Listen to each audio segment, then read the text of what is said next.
नमस्कार, दिन भर की बड़ी खबरों में आपका स्वागत है। मैं हूं आराधना। आज इस बुलेटिन में बात होगी बंगाल में छिड़े भयंकर बवाल की, तमिलनाडु में मचे घमासान की, देखेंगे असम और बंगाल में क्या है शपथ ग्रहण की तैयारियां, वोट चोरी के खिलाफ क्या है विपक्ष की रणनीति। सुप्रीम कोर्ट से तत्काल संज्ञान ले और बंगाल की मतगणना की सीसीटीवी पूरे देश के सामने लाइव उपलब्ध कराई जाए। जानेंगे सीईसी और ईसी की नियुक्ति पर सुप्रीम कोर्ट में छिड़ी बहस को, और बुलेटिन के आखिर में देखेंगे अखिलेश यादव ने किन मुद्दों पर सरकार की घेराबंदी की। लेकिन दिन भर की तमाम बड़ी खबरों से पहले एक नजर आज की सुर्खियों पर। केरल में भाजपा की बढ़त पर सीपीआई ने जताई चिंता। राज्य सचिव बिनॉय विश्वम बोले, इसे सभी धर्मनिरपेक्ष दलों को गंभीरता से लेना चाहिए, ये राजनीति के लिए खतरनाक। सुप्रीम कोर्ट में जजों की संख्या 33 से बढ़ाकर की जाएगी 37। कैबिनेट ने प्रस्ताव को दी मंजूरी, संसद के अगले सत्र में पेश होगा बिल। वंदे मातरम गीत को राष्ट्रगान जैसा दर्जा, कैबिनेट से मिली मंजूरी। अपमान करने या गायन में बाधा डालने पर सजा और जुर्माना का प्रावधान। जनगण मन से पहले गाया जाएगा राष्ट्रगीत। बालेन सरकार को बड़ा झटका, नेपाल के पूर्व पीएम शेर बहादुर देउबा के खिलाफ नहीं जारी होगा रेड कॉर्नर नोटिस। इंटरपोल ने कहा उन पर लगे आरोप अभी साबित नहीं हुए। और हरे निशान पर बंद हुआ शेयर बाजार, 940 अंकों के उछाल के साथ 77,958 पर बंद हुआ सेंसेक्स, जबकि 298 अंकों की तेजी के साथ 24,330 पर बंद हुआ निफ्टी। ये तो थी सुर्खियां। अब बात आज की सबसे बड़ी खबर की। पश्चिम बंगाल में चुनाव नतीजे आने के बाद से बवाल मचा हुआ है। बीजेपी के नेता और कार्यकर्ता हिंसक हो गए हैं। टीएमसी नेताओं और उनके दफ्तरों पर हमले कर रहे हैं और पुलिस हाथ पर हाथ धरे बैठी हुई है। मुख्य चुनाव आयुक्त ज्ञानेश कुमार की सक्रियता चुनाव के समय जरूर दिखी, लेकिन अब जब टीएमसी के लोगों को निशाना बनाया जा रहा है तब वो भी चुप्पी साधे बैठे हुए हैं। ये आदेश जरूर दिए गए कि हिंसा करने वालों पर एक्शन लिया जाए, लेकिन कोई एक्शन नहीं हो रहा। अब बीजेपी नेताओं ने कानून भी अपने हाथों में ले लिया है। देखिए ये रिपोर्ट। बंगाल में बीजेपी की जीत का जश्न हिंसा में बदल चुका है। वैसे चुनाव नतीजे पूरे आए भी नहीं थे कि उसका ट्रेलर तभी से दिखने लगा था। बीजेपी कार्यकर्ताओं ने टीएमसी कार्यालयों पर हमले शुरू कर दिए थे, उन पर कब्जा शुरू कर दिया था। बुलडोजर के साथ जुलूस निकाले जा रहे थे। बीजेपी के दिग्गज नेता दिलीप घोष खुद बुलडोजर पर सवार दिखाई दे रहे थे और बाद में ये बुलडोजर टीएमसी कार्यालय पर चलने लगे। कानून को बीजेपी नेताओं ने अपने हाथों में ले लिया। अब तक पश्चिम बंगाल के ग्रामीण क्षेत्रों से ही खबरें आ रही थीं कि टीएमसी के दफ्तर फूंके जा रहे हैं, लेकिन बीती रात कोलकाता में धर्मतला इलाके के हॉग मार्केट में बने टीएमसी ऑफिस को बुलडोजर से गिरा दिया गया। बुलडोजर कार्रवाई के दौरान उसके ऊपर बीजेपी और भगवा रंग का झंडा लिए लोग बैठे हुए थे। इसका वीडियो भी सामने आया है। घटना के बाद ऐतिहासिक हॉग मार्केट के आसपास के व्यापारियों में भगदड़ मच गई। डर के मारे स्थानीय दुकानदारों ने शटर गिरा दिए और वहां से सुरक्षित स्थानों की तरफ भागते दिखे। इस घटना को लेकर टीएमसी भड़क उठी है और बीजेपी पर तीखा हमला बोला है। पार्टी ने बयान जारी कर इसे गुंडागर्दी बताया है। टीएमसी ने एक्स पर एक पोस्ट में लिखा कि बीजेपी का परिवर्तन आ गया है और ये एक बुलडोजर के साथ आया है। खुली गुंडागर्दी और अराजकता दिखाते हुए बीजेपी समर्थकों की भीड़ ने न्यू मार्केट इलाके के पास जाकर उत्पात मचाया। उन्होंने दुकानों को तोड़ दिया और तृणमूल कांग्रेस के पार्टी दफ्तर में तोड़फोड़ की। ये उसी पार्टी ने किया है जिसने भरोसे की बात की थी, लेकिन अब आतंक मिल रहा है। टीएमसी ने यह भी कहा है कि नरेंद्र मोदी और अमित शाह ने अपने कार्यकर्ताओं को सड़कों पर मनमानी करने का खुला लाइसेंस दे दिया है और केंद्रीय बलों को सिर्फ एक ही निर्देश दिया है कि पीछे हट जाओ और ये सब होने दो। आज दुकानें निशाने पर हैं, कल नेता होंगे, उसके बाद बंगाल की महान हस्तियों की मूर्तियां होंगी और आखिर में गरीबों और कमजोर लोगों के घर होंगे। लेकिन बंगाल में जहां भी बीजेपी का बुलडोजर चलेगा उसे एक दीवार का सामना करना पड़ेगा, विरोध और चुनौती की एक दीवार। हम स्टेट स्पॉन्सर्ड इस आतंक का डटकर मुकाबला करेंगे। तो टीएमसी की तरफ से जिस डर का इशारा किया गया है वो होता भी दिखाई दे रहा है। मुर्शिदाबाद के जियागंज में दशकों पुरानी लेनिन की प्रतिमा को तोड़ दिया गया है। टीएमसी सांसद महुआ मोइत्रा ने आरोप लगाया कि भाजपा कार्यकर्ता इसके लिए जिम्मेदार हैं और प्रतिमा को शिवाजी की प्रतिमा से बदलने की योजना बना रहे हैं। उन्होंने तंज कसते हुए पोस्ट किया कि कोलकाता का ऐतिहासिक न्यू मार्केट, बंगाली लोग परिवर्तन का आनंद ले रहे हैं। इस बीच बंगाल में जगह जगह से हिंसा की खबरें आ रही हैं। टीएमसी ने दावा किया है कि उसके 400 कार्यालयों में तोड़फोड़ की गई है। हिंसा में अब तक 4 लोगों की जान चली गई है। उत्तर 24 परगना के नैजाट से भी बड़े पैमाने पर हिंसा की खबरें सामने आ रही हैं। जहां नेजाट थाने के एक पुलिस अधिकारी और एक कांस्टेबल को गोली लगने की खबरें सामने आई हैं। 5 पुलिसकर्मी घायल बताए जा रहे हैं। फिलहाल बंगाल में हिंसा थमती नहीं दिख रही है। वैसे सवाल बीजेपी की जीत पर भी बने हुए हैं। टीएमसी सांसद अभिषेक बनर्जी ने दावा किया है कि 100 विधानसभा सीटों पर काउंटिंग सेंटर पर ईवीएम बदल दी गई थी। नतीजों के बाद बंगाल में भयंकर बवाल देखा जा रहा है, तो तमिलनाडु में भी घमासान छिड़ा हुआ है। राज्य में सरकार गठन की प्रक्रिया तेज हो गई है। चुनाव में सबसे बड़ी पार्टी बनकर उभरी टीवीके को कांग्रेस समर्थन देने के लिए तैयार हो गई है। हालांकि समर्थन देने के साथ ही पार्टी ने एक बड़ी शर्त भी रखी। वहीं एआईएडीएमके ने भी बड़ा फैसला लिया है, जिससे एनडीए में दो फाड़ की अटकलें तेज हो गई हैं। तो क्या कुछ चल रहा है तमिलनाडु में, देखिए इस रिपोर्ट में। तमिलनाडु की 234 सीटों में से 108 पर टीवीके जीत दर्ज करने के बाद सरकार गठन की प्रक्रिया में जुट गई है। इसी कड़ी में पार्टी प्रमुख विजय ने सरकार बनाने का दावा पेश कर दिया है। तमिलनाडु के राज्यपाल राजेंद्र विश्वनाथ अर्लेकर से मुलाकात कर सरकार बनाने का दावा पेश किया गया। हालांकि विजय की तरफ से अभी तक ये नहीं बताया गया कि वो बहुमत का आंकड़ा कैसे पार करेंगे, क्योंकि टीवीके को बहुमत के लिए अभी भी 10 विधायकों की जरूरत है। वैसे इसके लिए पार्टी की तरफ से कांग्रेस से समर्थन की मांग भी की गई है। वहीं अब कांग्रेस ने भी समर्थन देने का ऐलान कर दिया है, लेकिन पार्टी ने सशर्त समर्थन देने की बात कही है। कांग्रेस कमेटी के तमिलनाडु प्रभारी गिरीश चोडंकर की तरफ से जारी प्रेस रिलीज में कहा गया है कि हमारा समर्थन इस शर्त पर होगा कि टीवीके इस गठबंधन से उन सांप्रदायिक ताकतों को दूर रखे जो भारत के संविधान में विश्वास नहीं करती। एक तरफ कांग्रेस ने सशर्त समर्थन देने का ऐलान किया, तो वहीं दूसरी तरफ एआईएडीएमके ने भी टीवीके को बाहर से समर्थन देने का ऐलान कर दिया है। और इस बीच खबर ये भी है कि समर्थन जुटाने के लिए टीवीके एआईएडीएमके के पास पहुंची है। जानकारी के मुताबिक टीवीके महासचिव एन आनंद ने एआईएडीएमके के महासचिव पलानीस्वामी से मुलाकात की, जिसके बाद राज्य में नए सियासी गठबंधन की सुगबुगाहट तेज हो गई है। माना जा रहा है कि अगर एआईएडीएमके भी खुलकर टीवीके के साथ आ जाती है तो ये एनडीए के लिए एक बड़ा झटका होगा। इस सियासी सुगबुगाहट को एनडीए में टूट के तौर पर भी देखा जा रहा है। तमिलनाडु में एनडीए में दरार पड़ती दिखाई दे रही है। इस बीच सरकार गठन की तैयारियां भी जोरों पर हैं। तो पश्चिम बंगाल और असम में भी नई सरकार के गठन की तैयारियां पूरी कर ली गई हैं। दोनों राज्यों में शपथ ग्रहण की तारीख भी सामने आ गई है।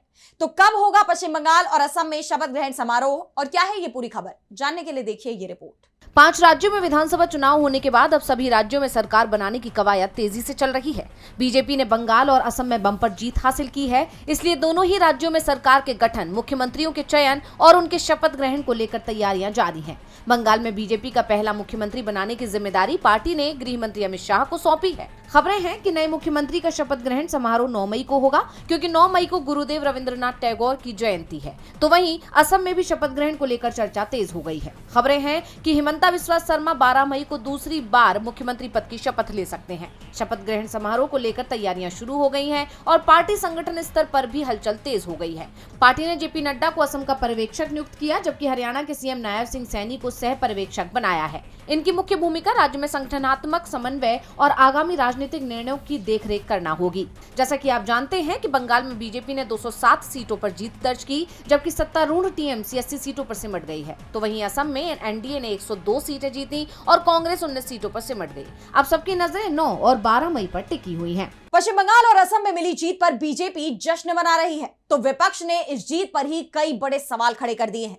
नेता प्रतिपक्ष राहुल गांधी ने एक बार फिर वोट चोरी का मुद्दा उठाया है और इन नतीजों को वोट चोरी से जोड़कर बीजेपी और चुनाव आयोग पर गंभीर आरोप लगाए हैं। वहीं अब सपा प्रमुख अखिलेश यादव ने भी चुनाव नतीजों को लेकर शुरू हुए विवाद में सुप्रीम कोर्ट से हस्तक्षेप की मांग कर दी है। तो क्या है ये पूरी खबर, देखिए इस रिपोर्ट में। 5 राज्यों में हुए विधानसभा चुनाव के नतीजे आने के बाद सियासी सरगर्मियां तेज हो गई हैं, खास तौर पर पश्चिम बंगाल के चुनावी नतीजों को लेकर। यहाँ पर बीजेपी उस वक्त सत्ता में आई जब उम्मीद टीएमसी के आने की थी, वहीं अब इस पर बवाल शुरू हो गया है। विपक्ष नतीजों को बीजेपी और चुनाव आयोग की मिलीभगत से आए हुए नतीजे बता रहा है। एक तरफ ममता बनर्जी ने नतीजों को नकारते हुए सीएम पद से इस्तीफा देने से ही इंकार कर दिया, वहीं दूसरी तरफ लोकसभा में नेता प्रतिपक्ष राहुल गांधी ने भी बीजेपी पर अपने हमले तेज कर दिए। उन्होंने सरकार पर गंभीर आरोप लगाते हुए एक्स पर पोस्ट किया कि वोट चोरी से कभी सीटें चुराई जाती हैं, कभी पूरी सरकार। लोकसभा के 240 बीजेपी सांसदों में से मोटे तौर पर हर छठा सांसद वोट चोरी से जीता है। पहचानना मुश्किल नहीं, क्या उन्हें बीजेपी की भाषा में घुसपैठिए कहें।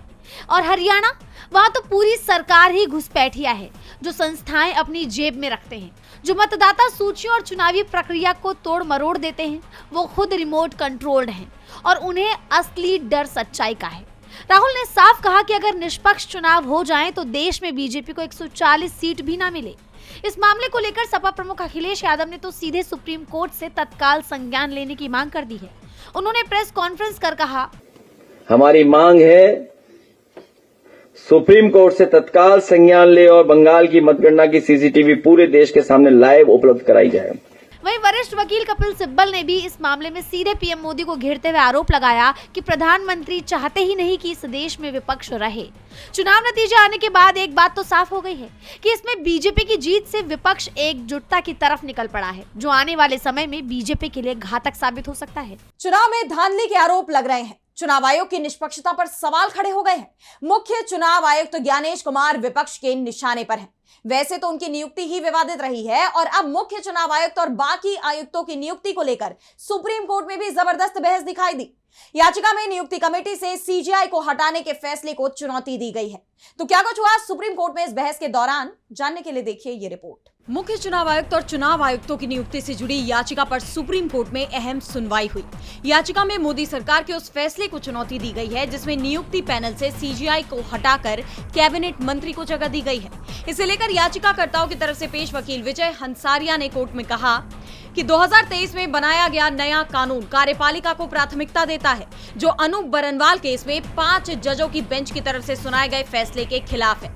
नियुक्ति में कार्यपालिका को अंतिम फैसला करने का अधिकार देना चुनाव आयोग की स्वतंत्रता के खिलाफ है। जिस तरह न्यायपालिका की स्वतंत्रता बनाए रखने के लिए जजों की नियुक्ति प्रक्रिया कार्यपालिका के नियंत्रण से बाहर होनी जरूरी है, ठीक उसी तरह चुनाव आयुक्तों की नियुक्ति का तरीका भी कार्यपालिका के नियंत्रण से बाहर होना चाहिए, क्योंकि चुनाव आयोग के संचालन और सत्ताधारी दल के बीच हितों का टकराव होता रहता है। उन्होंने कोर्ट को बताया कि इस समिति के गठन के दौरान भी इस पर विवाद छिड़ा था। सवाल ये भी उठे थे कि अगर प्रधानमंत्री और उनके मंत्री समिति में बहुमत में होंगे तो समिति की जरूरत ही क्या है। उन्होंने कोर्ट में संविधान सभा समितियों की कुछ बैठकों और कुछ बहसों का भी जिक्र किया और बताया कि कैसे इनमें चुनाव आयोग की भूमिका को लेकर चिंताएं उठाई गई। इस पर जस्टिस दत्ता ने कहा कि इसमें कोई संदेह नहीं है कि चुनाव को मौजूदा सरकार के हाथों से बाहर निकालना होगा, लेकिन क्या संविधान सभा की चर्चा में ऐसा कुछ है कि चयनकर्ताओं को चुनने का अधिकार भी सरकार के हाथों से ले लिया जाना चाहिए। इसके बाद हंसारिया ने कोर्ट में डॉक्टर अंबेडकर के भाषण का जिक्र करते हुए कहा कि उन्होंने भी मतदाता सूची तैयार करने आदि की देखरेख एक ऐसे निकाय की तरफ से किए जाने की बात कही है जो कार्यपालिका के नियंत्रण से बाहर हो। उन्होंने जोर देकर कहा कि विचार ये है कि वो प्रधानमंत्री का आदमी नहीं होना चाहिए। एक लंबी बहस के बाद कोर्ट ने इस मामले में अगले दिन भी सुनवाई जारी रखने की बात कही है। अब देखना यह होगा कि दलीलों को सुनने के बाद कोर्ट फैसला क्या करता है। नियुक्ति पैनल से सीजीआई को हटाने पर विवाद गहराता जा रहा है, तो बिहार में बीजेपी और जेडीयू के बीच भी टकराव लगातार जारी है। तनाव के चलते अब तक सम्राट सरकार का कैबिनेट विस्तार नहीं हो पाया, लेकिन अब खबर यह आ रही है कि मंत्रियों के नाम फाइनल हो गए हैं, लिस्ट भी सौंप दी गई है। हालांकि दावा यह किया जा रहा है कि अभी भी मंत्रिमंडल पर पेच फंस सकता है और इसकी वजह है जेडीयू की मांग। तो क्या है वो मांग और क्यों हो रहे हैं ऐसे दावे, जानेंगे इस रिपोर्ट में। बिहार में मंत्रिमंडल विस्तार तो होने जा रहा है। इसके साथ ही कहा जाने लगा कि बिहार में सब कुछ ठीक हो गया है, लेकिन क्या वाकई ऐसा है? क्या बीजेपी और जेडीयू के बीच सहमति बन गई है या फिर अभी कुछ बड़ा होने वाला है? दरअसल ऐसे दावे तब किए जाने लगे हैं जब खबर आई कि नीतीश के बेटे निशांत कुमार शपथ लेने के लिए यानी सम्राट कैबिनेट में शामिल होने के लिए मान गए हैं। शुरुआत में उन्होंने मंत्री बनने को लेकर साफ रूप से इनकार कर दिया था। वो लंबे समय से सक्रिय राजनीति से दूरी बनाए हुए थे और किसी पद को स्वीकार करने के मूड में नहीं थे, लेकिन अब अचानक खबर आई कि वो 7 मई को शपथ भी लेंगे और इसके लिए उन्होंने अपनी यात्रा को भी आगे बढ़ा दिया है, जिसके बाद कहा जा रहा है कि नीतीश ने बीजेपी को झुका लिया। दावे किए जा रहे हैं कि निशांत को गृह मंत्रालय सौंपा जाएगा। नीतीश अपनी मांग पर अड़े हुए हैं। कहा जा रहा है कि नीतीश ने जो बयान दिया था कि सरकार पर नजर रखूंगा, उस बयान के पीछे के यही मायने थे। साथ ही नीतीश ने ज्यादा मंत्रालय देने की मांग भी रख दी है, लेकिन सवाल यह है कि क्या बीजेपी नीतीश की मांगों को मानेगी? क्या निशांत को गृह मंत्रालय दिया जाएगा? क्योंकि अगर बीजेपी ने नीतीश की शर्तें नहीं मानी तो जेडीयू बीजेपी को झटका भी दे सकती है। इसलिए कहा जा रहा है कि बिहार में अभी भी सब कुछ ठीक नहीं है। सबकी नजरें शपथ ग्रहण समारोह पर टिकी हुई हैं। और अब बुलेटिन के आखिर में बात करेंगे अखिलेश यादव के बीजेपी पर हमले की।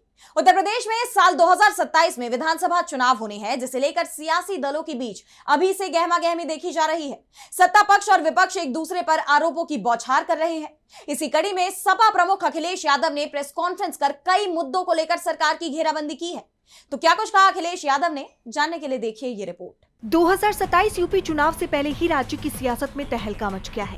हमेशा की तरह एक बार फिर सपा प्रमुख अखिलेश यादव ने प्रेस कॉन्फ्रेंस कर सरकार पर निशाना साधा।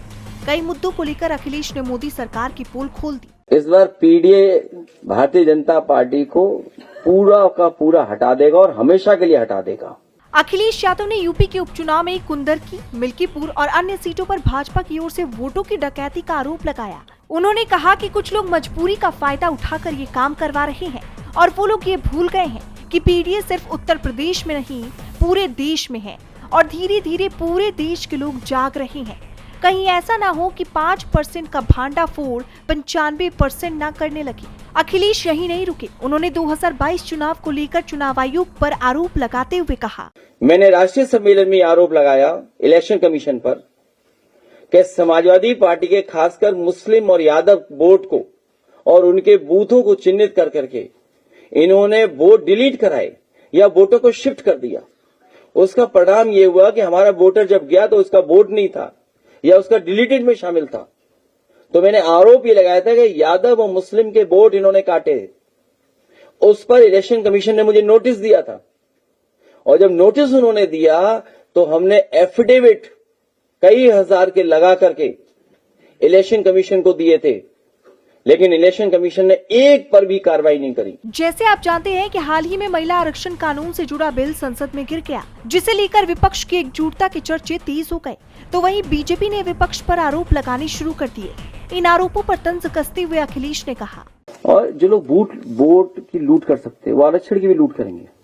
जो वोट लूट रहे हैं वो इसलिए लूटेंगे, आरक्षण लूटना है उन्हें। वोट क्यों लूटना है? सरकार क्यों बनाना चाहते हैं? क्योंकि आरक्षण लूटना है। आप में से किसको नहीं पता कि महिला आरक्षण बिल पास हो चुका है? कोई हमें बता दे, कोई एक पत्रकार यहां खड़ा होकर के बता दे कि महिला आरक्षण पास नहीं हुआ है। कोई हमें बता दे, जितनी हमारी बहनें खड़ी वो बता दें कि महिला आरक्षण नहीं पास हुआ है। पास हो गया आरक्षण का बिल। जो हमारा पक्ष है वो तो माने। ये सब इसलिए कर रहे हैं क्योंकि आरक्षण लूटना चाहते हैं लोग। ये जिस तरीके से वोट लूट रहे हैं ये आरक्षण भी लूट रहे हैं। उन्हें महिलाओं को कोई हक सम्मान नहीं देना है। अखिलेश के हमलों के बाद बीजेपी की टेंशन बढ़ गई है। अब देखना ये होगा कि उनके आरोपों पर बीजेपी क्या कुछ सफाई देती नजर आती है। तो आज इस बुलेटिन में इतना ही। आप देखते रहिए डीबी लाइव। नमस्कार।